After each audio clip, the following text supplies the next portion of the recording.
রং নাম্বারে পরিচয় হয়ে সেই বন্ধুকে কিভাবে মজা দিলাম এবং সেই বন্ধু আমাকে কিভাবে মজা দিল সেই গল্পটি আজকে তোমাদের সাথে করব।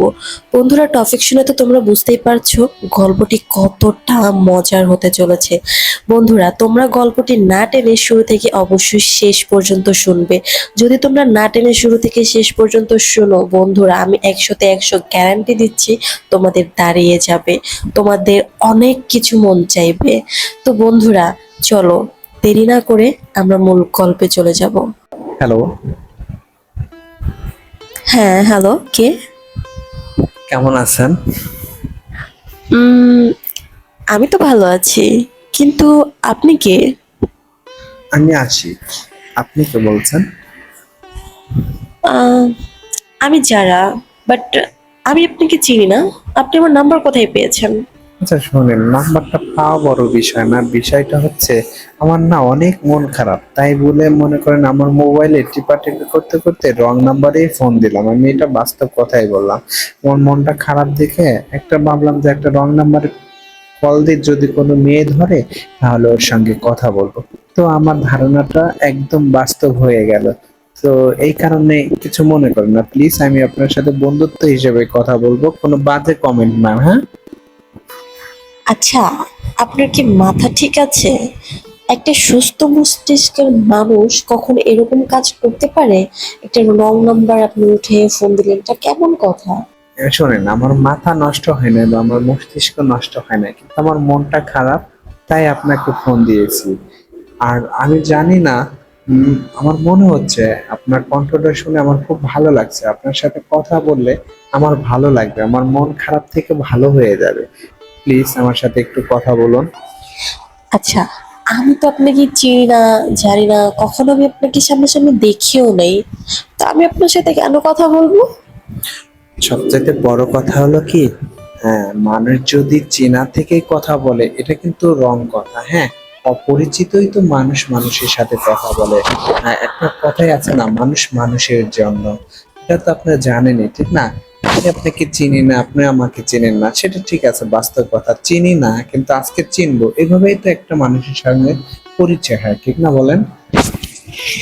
দেখুন, আমি আপনাকে চিনতেও চাই না, জানতেও চাই না, আর আপনার সাথে পরিচয় করতে চাই না। ওকে, আপনি রেখে দিন। প্লিজ এমন করবেন না। প্লিজ আমার সাথে একটু কথা বলেন। আমি আপনার সাথে বন্ধুত্ব হিসেবে কথা বলি, জান, বন্ধু তো হতে পারি, ঠিক না? না, আমরা বন্ধু হতে পারি না। আর আপনি বন্ধু হয়ে আমার সাথে কি কথা বলবেন? হ্যাঁ, এই শুনেন, এত পেঁচাইতেছেন কেন? মাইয়া মানুষ হয়ে বললাম আপনাকে যে আমার মনটা খারাপ, আপনি আমাকে একটা মানুষ মানুষের জন্যই তো, ঠিক না? আগেও তো বলছি, এখনো বললাম। তো আমার মন খারাপ, আপনি চাইবেন যে ছেলেটার মন খারাপ, ওর সাথে কথা বলে যদি ওর মনটা ভালো হয়, তাহলে খারাপটা কোথায়? কথা না বলার কি আছে বলেন? আচ্ছা, তাই নাকি? হ্যাঁ তাই, প্লিজ আমি আর আপনি বন্ধু হয়ে যাই। ঠিক আছে, আমারও সেরকম কোনো বন্ধু নেই অবশ্য। বন্ধু হলে মন্দ হয় না, কিন্তু ভয় হয়। কিসের ভয়? বন্ধুত্বের সাথে আবার কিসের ভয়? বন্ধুত্ব এমন একটা জিনিস, শোনেন, বন্ধুত্ব হচ্ছে এমনই একটা জিনিস, সুখে দুঃখে, বিপদ আপদে, কোনো সময় মন খারাপ হলে তার সঙ্গে ঘোরা, অমুক জায়গায় খাওয়া দাওয়া, বন্ধুর বাসায় আসা, বন্ধুর বাসায় দাওয়াত খাওয়া, এটাই তো হচ্ছিল বন্ধুত্ব, ঠিক না বলেন? আপনার কথা ঠিক আছে, কিন্তু ওই যে বললাম যে ভয় হয়, কারণ এখনকার দিনের মানুষদের তো বিশ্বাস করতে নেই। যাকেই বিশ্বাস করব সেই তার কষ্টের কারণ হয়ে যাবে। হ্যাঁ, আপনার কথাও ঠিক আছে, বর্তমান যুগের অবস্থা খুবই খারাপ। তো আপনি বিশ্বাস করতে পারেন, যেহেতু বন্ধু, আর বন্ধু বন্ধুর কখনো ক্ষতি চায় না। প্রকৃত বন্ধু যারা, তারা কখনোই ক্ষতি চায় না। আমি আপনাকে আমার বেস্ট বন্ধু বানাইতে চাই। আচ্ছা, তাহলে আপনি কি আমার প্রকৃত বন্ধু? হ্যাঁ, আমি আপনার প্রকৃত বন্ধু হতে চাই। ওকে, অ্যাকসেপ্টেড। ঠিক আছে বন্ধু, যাই হোক, তাহলে বন্ধু যেহেতু হয়ে গেছে, বন্ধুর সঙ্গে কিন্তু আপনি করে কথা বলতে হয় না, বন্ধুকে তুই বা তুমি বলতে হয়। আচ্ছা, তাহলে আমি আপনাকে কোনটা বলবো, তুমি না তুই? আমাকে যদি আপনি অনুমতি দেন তাহলে তুমি করে বললেই ভালো হয়।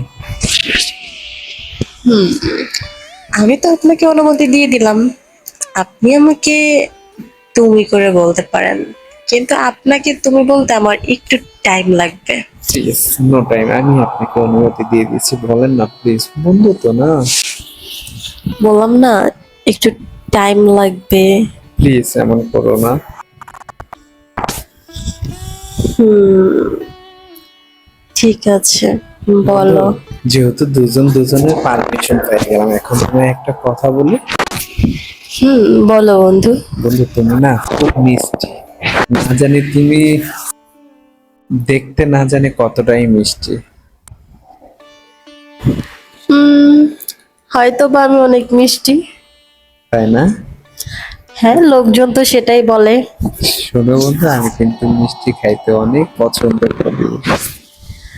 আর আমি খাওয়াইতে পছন্দ করি প্রচুর। তার মানে তুমি মিষ্টি, আমি তোমাকে খেতে পারবো?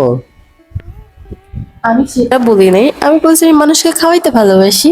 শোনো বন্ধু, প্রকৃত বন্ধু হইলে হাজবেন্ডের প্রয়োজন হয় না, তা কি তুমি জানো? বাহ, তুমি দেখি অনেক সুন্দর করে গুছিয়ে কথা বলতে পারো। এটা সুন্দর করে বলার কিছু নাই, এটা বাস্তব। একটা প্রকৃত বন্ধু হইলে সুখে দুঃখে বিপদ আপদে ঘোরাফেরা এ টু জেড, স্বামীর চাইতে একটা বন্ধু অনেক কিছু করতে পারে। এটা আমার জানা ছিল না, আজকে তোমার থেকে জেনে নিলাম যে বেস্ট ফ্রেন্ড থাকলে হাজবেন্ডের প্রয়োজন হয় না। তাই বুঝে? হুম। শোনো বন্ধু, তোমার না প্রেমে পড়ে গেছি আমি, জানো? কি বলো তুমি? হ্যাঁ, তোমার কণ্ঠ এত মায়াবী, কণ্ঠই যদি এত সুন্দর হয়, না জানি তোমার শরীরটা কত সুন্দর। আমি যখন রাস্তায় বের হই, রাস্তার প্রত্যেকটা মানুষ আমার দিকে তাকিয়ে থাকে। এবার বুঝে নাও আমি কতটা সুন্দর। কি বলো বন্ধু, তাহলে তো আমার কপাল খুলে গেছে। আমি তোমাকে একটা কথা বলি, বন্ধু করবে না? তুমি তো আমার বন্ধু, তাই না? আর বন্ধু সবকিছুই বলতে পারে। সত্যি তো? সত্যি, আমি রাগ করবো না, বলো। আচ্ছা, তাহলে বন্ধু, তোমার জিনিসগুলো কি বড় না ছোট? আমার জিনিসগুলো অনেক বড় বড়। দুষ্টু বন্ধু বলে দিল। যাই হোক, তুমি অনেক ভালো, এ কারণে বলে দিয়েছো। বন্ধু, তুমি কি কারোর লগে প্রেম করো? উম, না, এখনো কারোর সাথে প্রেম করি না। তবে বন্ধু, তোমারে কিন্তু আমার খুব ভালো লেগেছে। চলো না একদিন একটু দেখা করি। এখনই দেখা করবে? আজকে পরিচয় হলো, কিছুদিন কথা বলো, তারপর একে অপরকে জানি, বুঝি, তারপরে না না। শোনো বন্ধু, সম্পর্ক এমন একটা জিনিস হুট করেই আসে। হ্যাঁ, বিশ্বাস বহুদিন চলে করতে হয় না, একজন মানুষের কথা মানে শুনলেই বোঝা যায় ও কেমন হতে পারে। তো আমি তোমাকে প্রথমেই বিশ্বাস করে ফেলছি, তোমাকে আমার প্রথমেই ভালো লেগে ফেলছে, এই কারণেই আমি তোমার সঙ্গে দেখা করতে চাই। দেখো, তোমাকে যদি আমি বিশ্বাস না করতাম, যদি ভরসা না করতাম, একটা ভালো মনের মানুষ না মনে করতাম, তাহলে আমি তোমার সাথে কখনোই লং টাইম কথা বলতাম না, বুঝতে পারছো? তাই বন্ধু, চলো না কালকে দেখা করি। কালকে? হ্যাঁ। কালকে তো আমার কলেজ আছে। তো ভালো, একদিন কলেজ গ্যাপ দিলে সমস্যা নাই তো বন্ধু। হুম, তোমার জন্য একদিন গ্যাপ দিতেই পারি, কিন্তু সেটা কালকে না, কয়েকদিন পরে। আচ্ছা ঠিক আছে, তার মানে তুমি রাজি আছো? ফ্রেন্ডের সাথে দেখা করবো, এখানে রাজি না হওয়ার কি আছে? তোমাকে আচ্ছা। বিশ্বাস করেছি, তোমাকে ভালো বন্ধু বানিয়েছি, দেখা করতে সমস্যা কোথায়? আচ্ছা বন্ধু, বন্ধুর সঙ্গে তো সবকিছু শেয়ার করা যায়, ঠিক না বলো? হ্যাঁ, সেটা আমি জানি যে বন্ধুর সাথে সবকিছু শেয়ার করা যায়, যে কথাগুলো মা বাবার সাথে একটা ছেলে মেয়ে শেয়ার করতে পারে না, হাজবেন্ডের সাথে শেয়ার করতে পারে না, সেটা বন্ধুর সাথে শেয়ার করা যায়। বন্ধু তাইলে আমি ফ্রি ভাবে কিছু কথা বলি তোমাকে। হুম, ঠিক আছে, বলো। বন্ধু, মনে করো তুমি আর আমি আজকে এই মুহূর্তে দেখা করেছি। আমি বসে আছি, উম, তুমি আসছো, তখন কেমন লাগবে? আম, সেই সেটা যে কেমন একটা অনুভূতি, সেটা এখন বলে বোঝানো যাবে না, সেই অনুভূতিটা সামনাসামনি প্রকাশ পাবে। বন্ধু, আমি কিন্তু অলরেডি কল্পনায় চলে গিয়েছি। হুম, আমিও তো সেটাই ভাবছি। আমি কি কল্পনায় গেছি জানো? বলবো তোমাকে। বলো। আমি রাস্তার সাইডে একটা টুল রাখা আছে, সেই টুলটায় আমি বসছি, বসে আছি, তুমি আসো না। এভাবে প্রায় আধা ঘন্টা হয়ে যায়, তোমার অপেক্ষায় রয়েছি, তোমার দিকে তাকিয়ে আছি রাস্তার দিকে। এই আসো আসো বুঝি হঠাৎ করে মনে হলো যে তুমি সুন্দর একটা ছিলকে কালো রঙের একটা কাপড় পরেছো, সাদা একটা ব্লাউজ, আর এত পাতলা শাড়ি যে তুমি হাঁটতেছো, না জানি কত লোক তোমার দিকে তাকিয়ে রয়েছে। আমি তো তোমাকে দেখে হা হয়ে তাকিয়ে আছি যে এ কে আসে। আমার মনে হচ্ছে এই আকাশ থেকে একটা পরী নেমে আসতেছে আমার সামনে, জানো?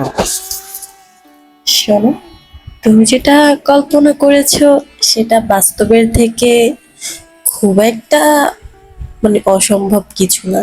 কারণ আমি সব সময় এই টাইপেরই জামা কাপড় পরি। বাসায় যখন থাকি তখন ছোট জামা কাপড় পরি, আর বাইরে যখন যাই তখন তখন অনেক পাতলা শাড়ি পরি বা থ্রি পিস পরি, এক সাইড এভাবে। আর আমি যখন রাস্তায় বের হয়ে, বুঝছো, রাস্তার প্রত্যেকটা মানুষ আমার দিকে তাকিয়ে থাকে। তারপরে আমি কি ভাবতেছি জানো? তুমি আমার পাশে আইসে বসছো, আমার হাত ধরছো। তুমি যখন আমার হাত ধরছো, বুঝছো বন্ধু, তখন না আমার গায়ের লোম পুরো খাড়িয়ে গেছে। আমার জীবনে এই প্রথম কোনো মেয়ের হাতে স্পর্শ পেল।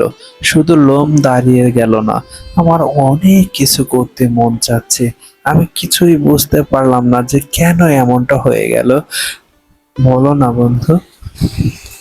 শোনো, কল্পনার রাজ্য থেকে বের হয়ে বাস্তবে আসো। চলো, আমরা দেখা করি, তারপর সামনাসামনি কি হয় সেটা পরে দেখা যাবে। এগুলো তো স্বপ্ন, তাই না? হ্যাঁ। আর স্বপ্ন তো কখনো সত্যি হয় না। তারপরে কি করলাম জানো? আমি তোমার হাত ধরছি, তুমি আমার হাত ধরছো। আমি তোমাকে বলতেছি প্লিজ বেবি, আমার কাছে আসো। আর তুমিও তখন আমাকে বলতেছো আসছি প্লিজ, আর একটু আসো। যখন তুমি আমার কাছে আসতে গেলে, আমিও যখন কাছে গেলাম, তোমার গায়ের সাথে আমার গা মিশে গেল। তখন দুইজন দুজনার কোথায় যে হারিয়ে গেলাম কিছুই বুঝতে পারলাম না। সবচাইতে বড় জিনিসটা কি জানো বন্ধু? তখন দুইজন হারিয়ে যেয়ে এত মজা করেছি, প্রায় 2-3 ঘন্টা মজা করেছি। তোমাকে আমি এত সুখ দিয়েছি, আমি আমি নিজেও বলতে পারতেছি না এত সুখ কোত্থেকে আসলো। দুইজন দুজনের কাছে প্রথমে আমি মনে করলাম যে না জানি এই এই সুখটা পৃথিবীতে সবচাইতে বড় সুখ। আর আমার ভিতরে অন্যরকম একটা ফিল চলে আসলো, এত ভালো লাগলো যে 2-3 ঘন্টা দুজন একসঙ্গে রয়েছি। আর সবচেয়ে পরে দেখি যে আমার গায়ের জামা কাপড় সব এলোমেলো হয়ে রয়েছে, তোমারও জামা কাপড় এলোমেলো হয়ে রয়েছে। পরে আস্তে আস্তে সব ঠিক হয়ে গেল 2-3 ঘন্টা পরে। তখন না, সবকিছু হওয়ার পরে যখন আমি তোমার দিকে তাকাচ্ছি, দেখি কি তুমি আমার দিকে তাকাইতে পারতেছো না লজ্জায়। তখন আমারও যা আবার আরেকটা ফিল্ম চলে আসলো যে এত মজা করার পরে অথচ সে আমার দিকে তাকাইতে পারতেছে না। খুব ভালো লাগতেছিল বন্ধু, জানো? হুম, তোমার কথা শুনে তো আমিও হারিয়ে গিয়েছি তোমার কল্পনার রাজ্যে। এখন তো আমার অনেক কিছু করতে মন চেয়েছে। মন চাচ্ছে তোমাকে অনেক কাছে পেতে, অনেক ভালোবাসতে। কি করি বলো তো? সত্যি বলছো বন্ধু? তাহলে চলো না বন্ধু, অমুক দিন দেখা করবো, হ্যাঁ? হুম, ঠিক আছে। তোমার স্বপ্নগুলো বাস্তব করতে চাই আমি। সত্যি বলছো? হুম, সত্যি বলছি। তো বন্ধুরা, প্রতিদিনের মতো গল্প আজকে এখানেই শেষ করেছি। তোমরা ভালো থেকো, সুস্থ থেকো, তোমাদের জন্য দীর্ঘ কামনা রইল। সবচাইতে বড় কথা কি বন্ধুরা, তোমরা যে পরিমাণ আমাদেরকে সাপোর্ট দিয়েছো, আমরা আশা করি আগামী দিনগুলোতে এর চাইতে বেশি বেশি সাপোর্ট দিবে। তোমাদের সাপোর্টই আমাদের একমাত্র ভবিষ্যৎ। তোমরা আমাদেরকে যত সাপোর্ট দিবে, আমরা তত তোমাদের জন্য ভালো ভালো গল্প নিয়ে হাজির হব। ঠিক না বন্ধু, বলো? হুম, ঠিকই বলেছ। তোমরা যে পরিমাণ সাপোর্ট আমাদেরকে দিচ্ছ, আশা রাখবো তোমরা এই পরিমাণ সাপোর্ট আমাদেরকে দিয়ে যাবে। আর হ্যাঁ, তোমাদের আসলে কি ধরনের গল্প পছন্দ বন্ধুরা, তোমরা অবশ্যই কমেন্ট করে সেটা আমাদেরকে জানিয়ে দিবে। অবশ্যই অবশ্যই আমার প্রাণের বন্ধুদেরকে ঠিক সেরকমই গল্প আমরা উপহার দিব। আর হ্যাঁ, তোমাদের কারো লাইফে যদি এরকম কোনো ঘটনা ঘটে থাকে, অবশ্যই সেটা আমাদেরকে এসএমএস এর মাধ্যমে লিখে পাঠিয়ে দিবে অথবা ইমেল করে পাঠিয়ে দিবে। বন্ধুরা, সর্বশেষ কথা হচ্ছে, অবশ্যই আমাদের চ্যানেলে একটা লাইক, সরি, অবশ্যই আমাদের ভিডিওতে একটা লাইক, একটা কমেন্ট, আর সর্বশেষ আমাদের চ্যানেলটা সাবস্ক্রাইব করে রাখবেন। তাহলে ভালো থেকো, সুস্থ থেকো। সব সময় আমাদের পাশেই থেকো। টাটা। বাই।